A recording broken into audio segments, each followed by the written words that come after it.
अस्सलाम वालेकुम दोस्तों। अॼु मां तव्हां सां गॾु हिकु नए पेपर सां गॾु हाज़िर आहियां। PCS जनरल साल 2003 तरतीब ऐं आवाज़ इलाही बख़्शो ॾियणु।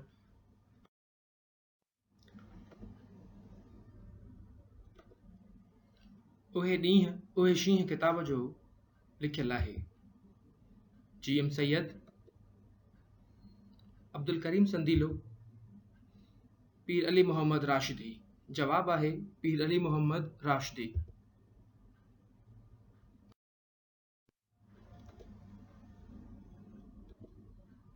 आगा सलीम जो लिखियलु नाविल आहे मीरो धाड़ेल, हमऔस्त, सुंदरी।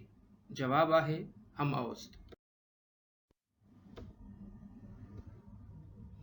याद रिफ्तगा किताब जो मुसन्निफ डेश आहे डॉक्टर गुरबख्शानी, मखदूम तालिबुल मौला, अल्लामा गुलाम मुस्तफ़ा कासमी। जवाब आहे मखदूम तालिबुल मौला।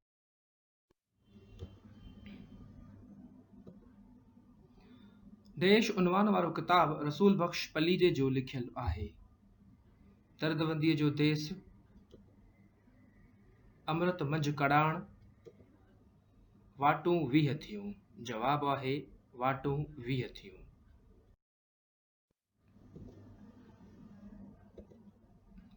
सिंध जो सिंगार किताब देश जो लिखियलु आहे। गुलाम मोहम्मद शाहवाणी, अल्लाह बख्शो केली, डॉक्टर अब्दुल करीम संदीलो।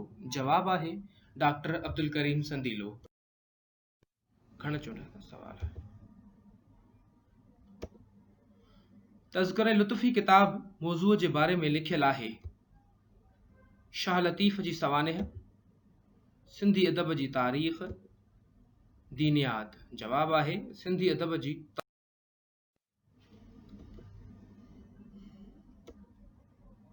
इमदाद हुसैनीअ जे शाइरीअ जे मजमूए जो नालो आहे शेर,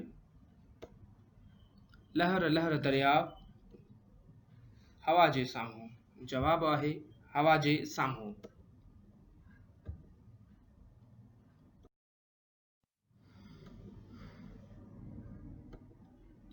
सिंधी ॿोलीअ जी तारीख़ जो मुसन्निफ आहे डॉक्टर बलोच, सिराज मेमण, भेरूमल आडवाणी। जवाब आहे भेरूमल आडवाणी।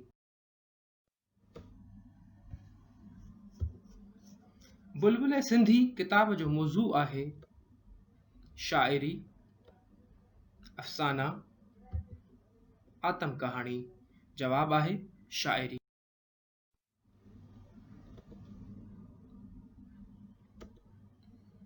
देश किताब अल्ताफ़ शेख जो लिखियलु आहे। समुंड जी सेवें, सफ़र यूरोप जी डायरी, सोनवरनी धरती। जवाब आहे समुंड जी सेवें। अल्लाह निगहबान।